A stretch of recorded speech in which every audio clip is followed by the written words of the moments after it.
마태복음 12장 38절로 39절입니다. 그때 서기관과 바리새인 중 몇 사람이 말하되 선생님이여 우리에게 표적 보여주시기를 원하나이다. 예수께서 대답하여 이르시되 악하고 음란한 세대가 표적을 구하나 선지자 요나의 표적 밖에는 보일 표적이 없느니라. 아멘. 우리 손흥연 솔리스트 얼굴도 잘생겼는데 찬양을 어떻게 저렇게 잘하는지 모르겠어요. 언제부턴가 3부 찬양대가 찬양이 달라졌다 했는데 우리 송 선생님이 오신 뒤로부터가 아닐까 생각이 듭니다. 늘 그 아름다운 목소리가 하나님을 찬양하고 또 여러분들의 또 삶 또한 윤택해지고 우리 송 선생님의 삶도 윤택해지기를 바랍니다. 오늘 3부 예배 나오신 여러분들의 삶이 늘 더 윤택해지고 또 평강으로 이끄시는 하나님의 손길이 강하게 여러분들을 이끄시기를 주의 이름으로 축복합니다. 누군가에게 관심을 받는다라는 것 행복하지요. 그래서 연예인들이나 운동선수들은 팬클럽을 만들기도 하고 관리도 합니다. 누군가가 알아준다고 한다면 참 기분 좋은 일입니다. 반대로 누군가가 나를 알아주지 못하면 서운할 때도 많이 있습니다. 저는 목회를 하면서 이런 일들을 많이 겪게 됩니다. 간혹 성도님들 가운데 제가 알아보지 못한다고 서운해하는 분들도 많이 있어요. 물론 제가 모든 성도님들 다 알아봐야 될 텐데 물론 그 책임이 저에게 있지요. 여러분들 발자국 소리만 들어도 이분은 어떤 권사님이다 어떤 집사님이다 알아내야 되는데 저에게는 그러한 은사를 주지 않으신 것 같아요. 죄송합니다. 코로나 시대에 특히 변명 같지만 여러분들이 마스크를 쓰니까 정말 힘들어요. 저는 늘 새벽기도 때 뵀던 권사님도 어떤 때는 누군가 하고 볼 때가 많아요. 남자들은요 그나마 다행이에요. 머리 이발소 가는데 꼭 거기에만 가야 돼요. 저도 지금 십몇 년 동안 그곳만 가요. 그러니까 제 헤어스타일이 그대로지 않습니까? 여자들은 달라요. 머리 하고 오면 완전히 딴 사람이 돼요. 거기에 대다가 머리 한번 염색 한번 해보세요. 완전히 다른 사람이 됩니다. 여러분들 남편도 아니고 제가 어떻게 알겠습니까? 제가 모른다고 서운해하지 마십시오. 어떻게 보면 모르는 것도요 여러분들에게 은혜예요. 왜냐하면 저를 만나지 않기 위해서 슬슬 피해 다니는 사람들도 있는데 제가 몰라 보니까 얼마나 또 큰 은혜입니까? 아멘도 안 하네. 예수님처럼 그렇게 많은 관심을 받은 사람도 없을 거예요. 예수님께서 호의를 갖고 있었던지 아니면 적대시한 사람들에게까지도 많은 관심을 받았습니다. 오늘 본문에 나오는 심지어 예수님을 어떻게 하면 죽일까 작정했던 바리새인과 서기관들까지 예수님에 대해서 굉장한 관심을 가집니다. 오늘 본문의 서기관과 바리새인들이 예수님께 찾아와서 표적을 보여달라고 하죠. 그들은 종교적 특권층입니다. 아쉬울 게 없는 사람들입니다. 늘 모든 것들을 갖고 있었을 뿐만 아니라 일반 사람들에게 또 많은 것들을 누리며 행사하고 살았던 사람들입니다. 웬만한 게 아니면 좀처럼 움직이지도 않는 자들입니다. 서기관들은 더더욱 그랬습니다. 그들을 율법학자라고 불렸는데요. 이 서기관들은 바리새인들 중에 바리새인이었어요. 바리새인들 가운데 우두머리 역할을 감당했던 사람들이 서기관이었다라는 거죠. 그들은 바로 유대 사회를 이끌어가는 바로 주도적인 인물들이었습니다. 저들이 예수님 앞에 찾아와서 표적을 보여달랍니다. 이것 자체가요 큰 사건입니다. 이슈입니다. 그만큼 예수님에 대한 찬성이든 반대든 서기관들과 바리새인들이 이제는 그들의 입장을 표명할 때가 되었다라는 것을 우리에게 또 보여주지요. 예수님은 이렇게 모든 사람들에게 큰 관심거리였습니다. 사람들은 정말 예수가 하나님이 보낸 메시아인가에 관심이 많았지요.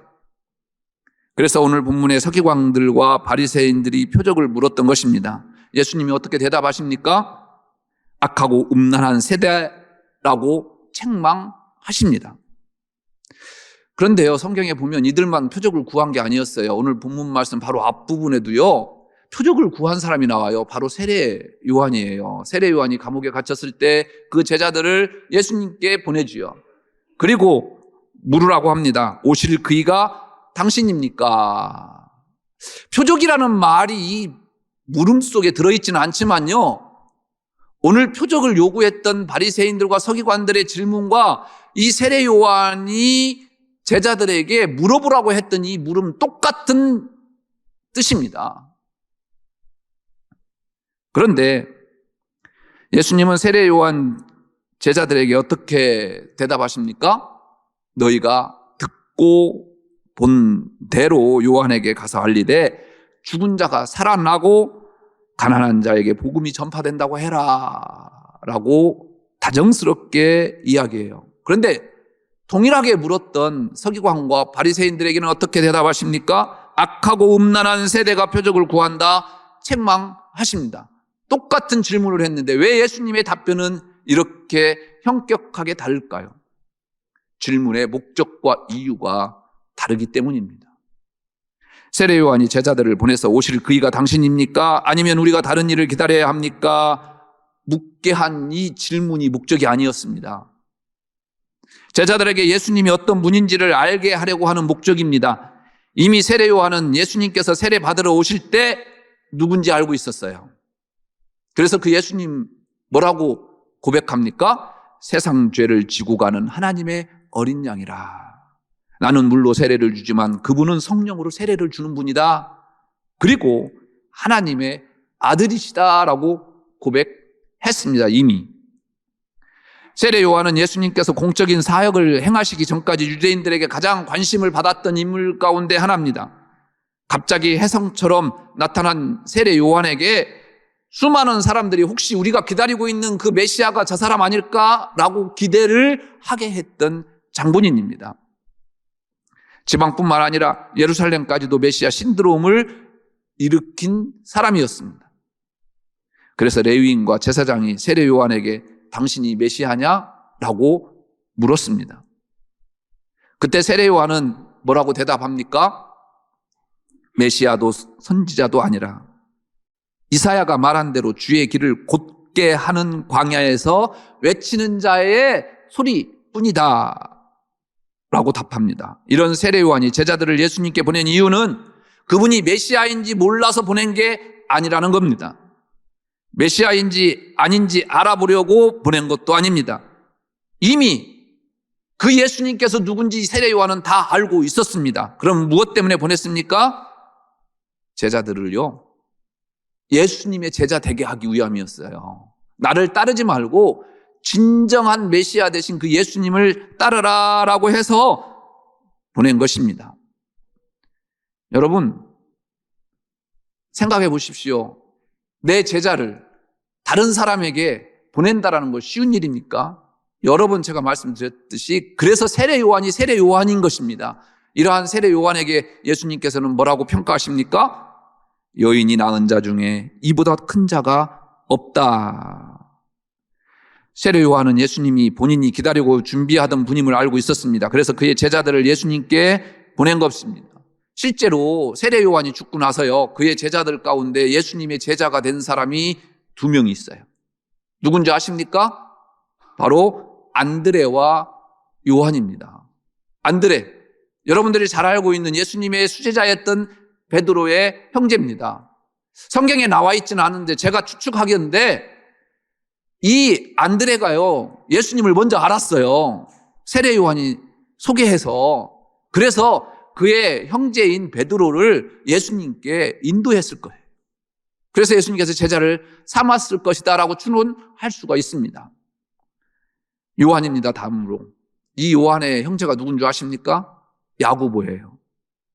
이 요한의 어머니 마리아가 예수님께 부탁을 하잖아요. 하늘에서 당신이 이 세상을 장악할 때에 내 아들 둘이 있는데 하나는 오른쪽 하나는 왼쪽, 그게 바로 누구냐면 요한입니다. 하나는 이 요한의 형제가 야고보였어요. 이 야고보도 안드레처럼 자기의 형제를 예수님 앞에 소개해서 아마 제자가 되게 했을 것이다 라고 하는 추론이 가능한 부분이죠. 이처럼 세례 요한이 그의 제자들을 예수님께 보내면서 오실 그분이 당신입니까? 묻게 한 이유는 다른 게 아니었습니다. 예수님의 제자가 되게 하고 그 예수님을 따르게 하기 위함이었다라는 겁니다. 반면 본문에 나오는 서기관과 바리새인들은 이들과는 완전히 달랐습니다. 예수님께 꼬투리를 잡기 위함이었습니다. 표적을 보여달라고 했지만 예수님께서 만일 표적을 보여줬다고 한들 그들이 예수님을 받아들였겠습니까? 본문 전에 일어난 사건에서 우리는 예측할 수가 있습니다. 예수님께서 귀신을 쫓아내요. 이를 바라보고 있던 수많은 사람들이 뭐라고 이야기합니까? 저 사람이 어떤 사람이게 도대체 귀신까지도 복종하느냐라고 이야기했지 않습니까? 그런데 바리새인들이 뭐라고 이야기했습니까? 하나님의 능력이가 아니라 귀신들의 두목인 바알세불의 힘을 빌어서 쫓아낸 거다. 뭔 말이에요? 하나님의 메시아가 아니라 우리가 기다리던 메시아가 아니라 무당이다. 그렇게 이야기하는 거예요. 바로 그들이 누구였습니까? 오늘 예수님 앞에 표적을 요구하고 있는 바리새인과 바로 서기관들이었다라는 거예요. 그들 마음속에 예수님을 믿을 마음 조금도 없었습니다. 오히려 예수님에게서 꼬투리를 잡으려고 하는 의도밖에 없습니다.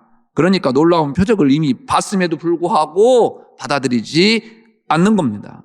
이것은 우리가 생각한 표적이 아니라는 거예요. 우리와 함께 할 수 없는 사람이라는 것을 단정 지어놓고 이야기하는 거다라는 거죠. 황소 한 마리가 시골길을 묵묵히 무거운 수레를 끌고 가고 있었습니다. 땀이 비처럼 내렸지만 아무 말 하지 않고 묵묵히 가는 길만 가고 있었는데요. 그런데 뒤에 있는 수레바퀴들이 난리를 칩니다. 왜 이렇게 무거운 짐을 우리 수레에 실었느냐? 덜커덩 덜커덩 소리를 내고요. 또 왜 이렇게 나쁜 길로 가느냐? 삐그덕 삐그덕 거리면서 불평불만합니다. 그때 듣고 있던 황소가 화가 나서 도대체 니네들이 하는 일이 뭔데 그렇게 불평불만이 많으냐? 너희들이 이 무거운 수레를 끌고 가느냐? 내가 수레를 끌고 가는데 너희들은 도대체 뭐가 불만이냐? 소리 질렀습니다. 묵묵히 해야 할 일을 하는 황소 같은 사람도 있습니다. 그런데 늘 무슨 일이든지 불평만 하는 수레바퀴 같은 사람도 있습니다. 오늘 본문에 나오는 바리새인과 서기관들입니다. 여러분들은 어느 곳에 서 있습니까? 이런 저들에게 예수님께서 표적을 보여주실 리 없죠. 그 표적을 무엇인들 보여준다고 하더라도 그들은 믿지 않을 것입니다.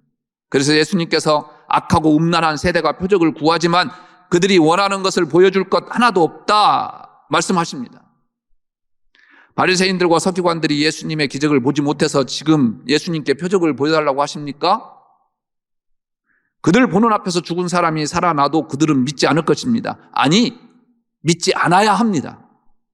왜냐하면 예수를 인정하면 그들이 설 자리가 없습니다. 그러니 설령 수많은 표적을 예수님께 보여줘도 믿어서는 안 됩니다.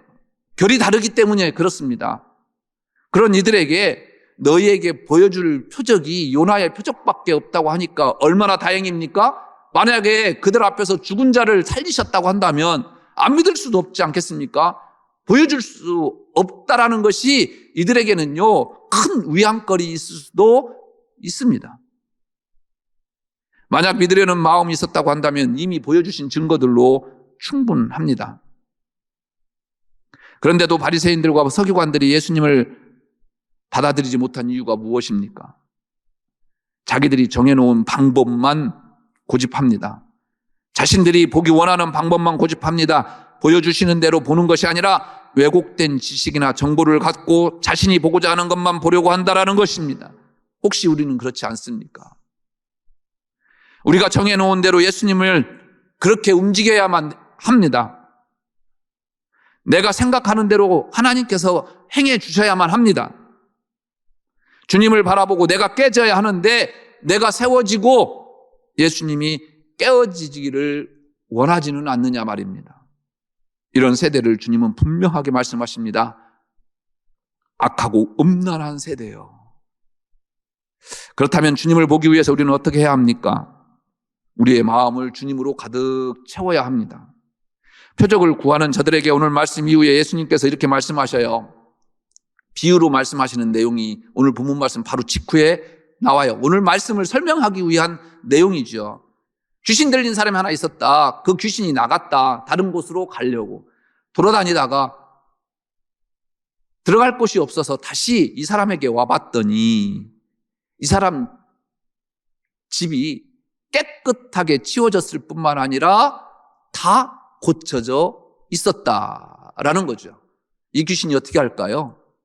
그 귀신 집에 들어가겠죠. 들어갔는데 그 귀신만 들어가면 괜찮은데요. 혼자 들어간 게 아니었어요. 더 강력한 7놈들을 데리고 들어갔어요. 어떻게 됐겠습니까? 이전보다도 더 이 사람에게는 힘들어졌겠죠. 이 이야기를 예수님께서 하신 이유가 뭘까요? 우리 그리스도인들은 마음을 비우는 자들이어야 된다는 거예요. 그런데 그 마음을 비워놓은 상태로 가만히 있으면 이 귀신들 7귀신이 들어온 것처럼 호시탐탐 누리고 있다라는 거예요. 그래서 우리는 어떻게 해야 됩니까? 비움과 동시에 우리는 그 예수 그리스도로 채워야 된다라는 겁니다. 무언가를 비울 때는요, 무언가를 채우고자 함입니다. 무엇을 채워야 하는 겁니까? 예수님으로 채우지 않으면 청소만 잘해 놓은 집이 되어서 오히려 귀신이 들어가기에 알맞은 집이 되고 많은 것입니다. 비운 그 마음에 예수 그리스도로 가득 채워야 된다는 겁니다. 그렇게 하는 것을 우리는 믿음이라고 하죠. 믿음 다른 게 아니에요.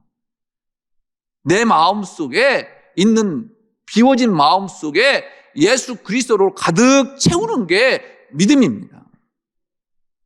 다른 것이 들어갈 자리가 없도록 예수님으로 채우는 것, 그것이 믿음이라고 저는 생각합니다. 사람의 마음은 참 묘해요. 우리의 마음에 빈자리가 있으면요, 참지를 못해요. 저부터도 뭔가 채우려고 해요. 그것이 인간의 본능이기 아니겠습니까? 그런데 여러분들의 남편 또 여러분들의 아내, 하나님께서 가장 적당한, 가장 여러분들하고 조합이 잘 맞는 사람을 하나님께서 고르셔서 수십억 되는 그 사람들 가운데 골라서 여러분들 짝지어 주셨어요.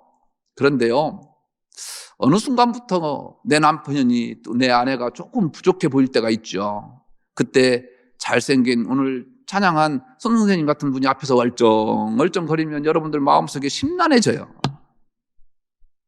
제가 왔다 갔다 하면 오히려 여러분들 남편에게 여러분들 아내에게 더 굳건히 서겠지만 사람의 마음이라는 게 그렇다라는 거예요. 그 빈틈을 사탄은 늘 노리고 있다라는 거예요. 그래서 여러분들에게 부탁하고 싶은 것은 그 빈틈을 보이지 말아야 된다라는 거예요. 우리 그리스도인들의 살아가야 할 의무와 목적은 뭐냐? 이 예수 그리스도로 가득 채워야 된다라는 거예요. 그래서 조금이라도 빈틈도 보여주면 안 된다라는 것입니다. 우리 그리스도인들이 왜 비웁니까? 왜 비워야 합니까? 예수님으로 채우려고. 이것을 게을리해서는 안 되는 것입니다. 예수님으로 채워서 가득 채워갈 때에 다른 것들이 들어올 수 없기 때문입니다. 그냥 비우는 데만 관심을 가지면 비워진 이후에 다른 무서운 것들로 오히려 채워질 수 있음을 예수님께서 비유로 말씀하신 것입니다. 비우는 건 비우기 위한 목적으로 하는 것이 아닙니다. 무언가 채우기 위해서 비우는 것이지요. 특히 우리 그리스도인들의 마음속에 성령으로 가득 채워져야 하는 겁니다. 이것이 비움의 목적이에요. 쓸데없는 표적을 구하면서 예수님을 채우는 것에 관심이 없었으면서도 오늘 예수님 앞에 표적을 구하는 바리새인과 서기관들에게 예수님께서는 책망하셨듯이 악하고 음란한 세대가 되어가고 있지는 않은지, 나는 그런 세대 속에 파묻혀 살고 있지는 않은지 돌아볼 일이죠. 그렇다면 우리가 구해야 할 표적이 무엇입니까? 우리 기독교의 가장 핵심이 무엇입니까? 바로 여러분들 바라보는 이 십자가입니다. 이 십자가는 무엇을 의미하는 겁니까? 부활이에요. 그렇습니다. 다 털고 털어서요, 여러분들에게 딱 두 가지만 던져줄 수 있는 게 뭐냐라고 한다면 저는 십자가와 부활을 여러분들에게 던져주고 싶습니다.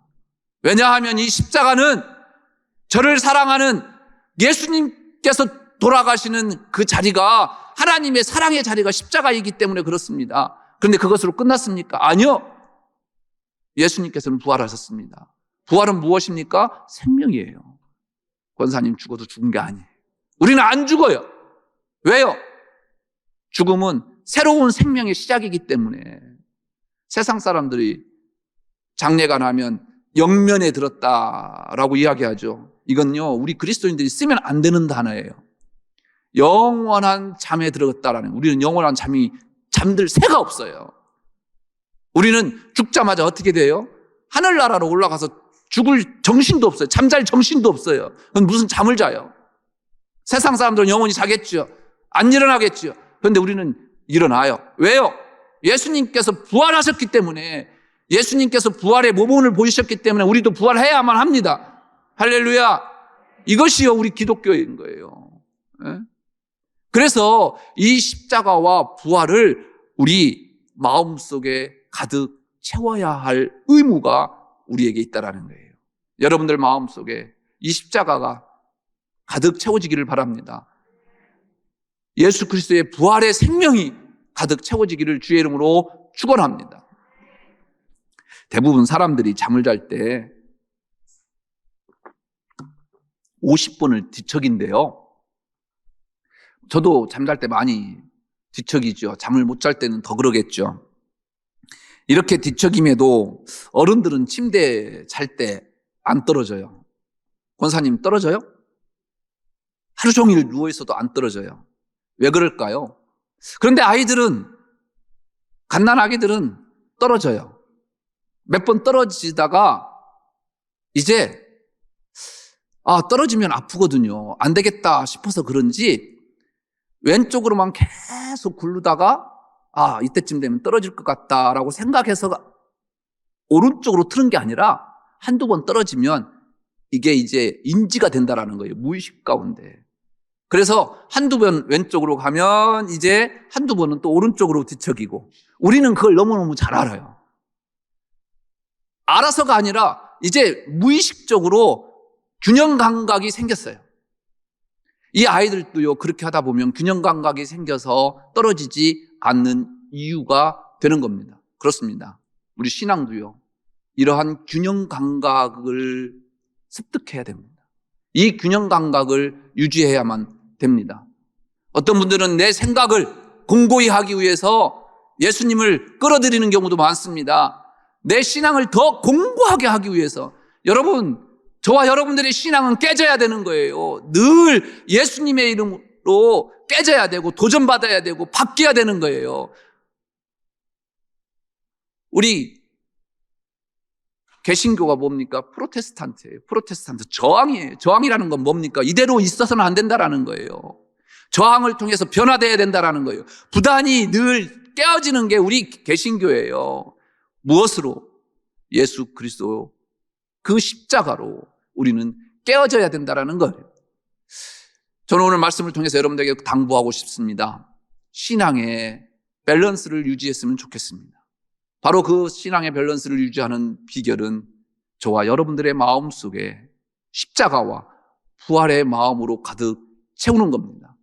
한 주간 이 십자가와 부활이 여러분들을 이끌어가는 힘의 원천이 되기를 주의 이름으로 축복합니다. 기도하겠습니다.